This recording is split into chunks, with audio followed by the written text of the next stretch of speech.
Chapter 37. Leroy Gets His Revenge. Maybe I'm a slow learner, okay? Because it wasn't until that moment, facing the god Set in the middle of his throne room, in the heart of an evil pyramid, with an army of demons outside and the world about to explode, that I thought coming here was a really bad idea. Set rose from his throne. He was red-skinned and muscular, with fiery armor and a black iron staff. His head shifted from bestial to human. One moment, he had the hungry stare and slavering jaws of my old friend Leroy, the monster from the D.C. airport. The next, he had sandy hair and a handsome but harsh face, with intelligent eyes that sparkled with humor and a cruel, crooked smile. He kicked our uncle out of the way, and Amos groaned, which at least meant he was alive. I was clenching my sword so tight the blade trembled. "Zia was right," I said. "You possessed Amos." Set spread his hands, trying to look modest. "Well, it wasn't a full possession. Gods can exist in many places at once, Carter. Horace could tell you that, if he was being honest. I'm sure Horace has been looking for a nice war monument to occupy, or a military academy somewhere. Anything but that scrawny little form of yours. Most of my being has now transferred to this magnificent structure." He swept his arm proudly around the throne room. But a sliver of my soul was quite enough to control Amos Kane. He held out his pinky, and a wisp of red smoke snaked towards Amos, sinking into his clothes. Amos arched his back like he'd been hit by lightning. "Stop it!" I yelled. I ran toward Amos, but the red mist had already dissipated. Our uncle's body went slack. Set dropped his hand as if bored by the attack. "Not much left, I'm afraid." Amos fought well. He was very entertaining, demanding much more of my energy than I had anticipated. That chaos magic, that was his idea. He tried his best to warn you, to make it obvious I was controlling him. The funny thing is, I forced him to use his own magic reserves to pull off those spells. He almost burned out his soul trying to send you those warning flares. Turn you into a storm? Please, who does that anymore? "You're a beast," Sadie shouted. Set gasped in mock surprise. "Really? Me?"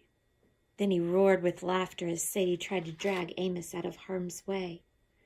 "Amos was in London that night," I said, hoping to keep his attention on me. "He must have followed us to the British Museum, and you've been controlling him ever since. Desjardins was never your host." "Oh, that commoner? Please," Set sneered. "We always prefer blood of the pharaohs, as I'm sure you've heard, but I did love fooling you. I thought the bonsoir was especially nice touch." "You knew my ball was there, watching. You forced Amos to sabotage his own house so your monsters could get in. You made him walk into an ambush. Why didn't you just let him kidnap us?" Set spread his hands. "As I said, Amos put up a good fight. There were certain things I could not make him do without destroying him completely, and I didn't want to ruin my new plaything quite so soon." Anger burned inside me. Amos's odd behavior finally made sense. Yes, he had been controlled by Set, but he'd been fighting it all the way. The conflict I'd felt in him had been his attempts to warn us. He'd almost destroyed himself trying to save us, and Set had thrown him aside like a broken toy. "Give me control," Horace urged. "We will avenge him." "I've got this," I said. "No," Horace said. "You must let me. You are not ready." Set laughed as if he could sense our struggle. "Oh, poor Horace. Your host needs training wheels. You seriously expect to challenge me with that?" For the first time, Horace and I had the same feeling at exactly the same moment. Rage. Without thinking, we raised our hand, extending our energy towards Set. A glowing fist slammed into him, and the red god flew backward with such force he cracked a column, which tumbled down on top of him. For a heartbeat, the only sound was the trickle of dust and debris. Then out of the rubble came a deep howl of laughter. Set rose from the ruins, tossing aside a huge chunk of stone.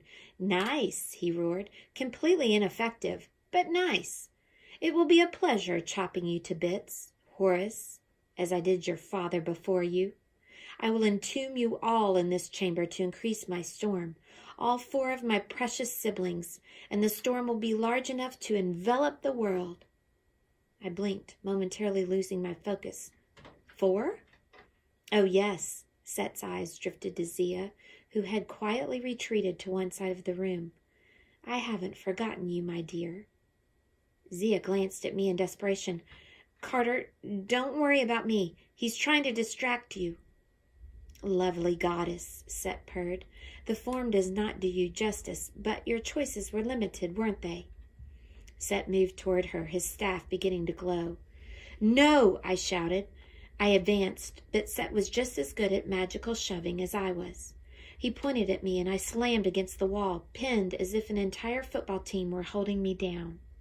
"Carter!" Sadie cried. "She's Nephthys. She can take care of herself." No. All my instincts told me Zia couldn't be Nephthys. At first I thought so, but the more I considered, the more it seemed wrong. I felt no divine magic from her, and something told me I would have if she were really hosting a goddess. Set would crush her unless I helped. But if Set was trying to distract me, it was working. As he stalked towards Zia, I struggled against his magic, but I couldn't free myself. The more I tried to combine my power with Horus's the way I'd done before, the more my fear and panic got in the way. "You must yield to me," Horus insisted, and the 2 of us wrestled for control of my mind, which gave me a splitting headache. Set took another step toward Zia. "Ah, Nephthys," he crooned. "At the beginning of time, you were my treacherous sister. In another incarnation, in another age, you were my treacherous wife. Now I think you'll make a nice appetizer. True, you're the weakest of us all, but you're still one of the 5, and there is power in collecting the complete set." He paused and then grinned. "The complete set. That's funny. Now let's consume your energy and entomb your soul, shall we?" Zia thrust out her wand. A red sphere of defensive energy glowed around her, but even I could tell it was weak. Set shot a blast of sand from his staff, and the sphere collapsed. Zia stumbled backward, and the sand ripping her hair and clothes. I struggled to move, but Zia yelled, "Carter, I'm not important. Stay focused. Don't resist." She raised her staff and shouted, "The House of Life!" She launched a bolt of fire at Set, an attack that must have cost all of her remaining energy. Set batted the flames aside, straight at Sadie, who had to raise her wand quickly to protect herself and Amos from getting fried. Set tugged at the air as if pulling an invisible rope, and Zia flew toward him like a rag doll, straight into his hand. "Don't resist." How could Zia say that? I resisted like crazy, but it didn't do me any good. All I could do was stare helplessly as Set lowered his face to Zia's and examined her. At first Set seemed triumphant, gleeful, but his expression quickly turned to confusion. He scowled, his eyes flaring. "What trick is this?" he growled. "Where have you hidden her?" "You will not possess her," Zia managed, her breath choked off by his grip. "Where is she?" He threw Zia aside.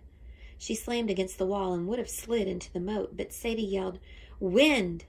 and a gust of air lifted Zia's body just enough for her to tumble onto the floor. Sadie ran over and dragged her away from the glowing trench. Set roared, "Is this your trickery, Isis?" He sent another blast of sandstorm against them, but Sadie held up her wand. The storm met a shield of force that deflected the wind around it. The sand pitted the walls behind Sadie, making a hollow-shaped scar in the rock. I didn't understand what Set was so angry about, but I couldn't allow him to hurt Sadie. Seeing her alone, protecting Zia from the wrath of a god, something inside me clicked, like an engine shifting into higher gear. My thinking suddenly became faster and clearer. The anger and fear didn't go away, but I realized they weren't important. They weren't going to help me save my sister. Don't resist, Zia had told me. She didn't mean resisting Set. She meant Horus. The falcon god and I had been wrestling each other for days as he tried to take control of my body. But neither of us could be in control. That was the answer. We had to act in unison, trust each other completely, or we were both dead. Yes, Horus thought, and he stopped pushing. I stopped resisting, letting our thoughts flow together. I understood his power, his memories, and his fears. I saw every host he had ever been over 1,000 lifetimes, and he saw my mind, everything, even the stuff I wasn't proud of. It's hard to describe the feeling, and I knew from Horus's memory that this kind of union was very rare, like the one time when the coin doesn't land heads or tails, but stands on its edge, perfectly balanced. He did not control me. I did not use him for power. We acted as one. Our voices spoke in harmony. Now, and the magic bonds that held us shattered. My combat avatar formed around me, lifting me off the floor and encasing me with golden energy. I stepped forward and raised my sword. The falcon warrior mimicked the movement, perfectly attuned to my wishes. Set turned and regarded me with cold eyes. So, Horus, he said, you managed to find the pedals of your little bike, eh? That does not mean you can ride. I am Carter Kane, I said, blood of the pharaohs, eye of Horus. And now, Set, brother, uncle, traitor, I'm going to crush you like a gnat.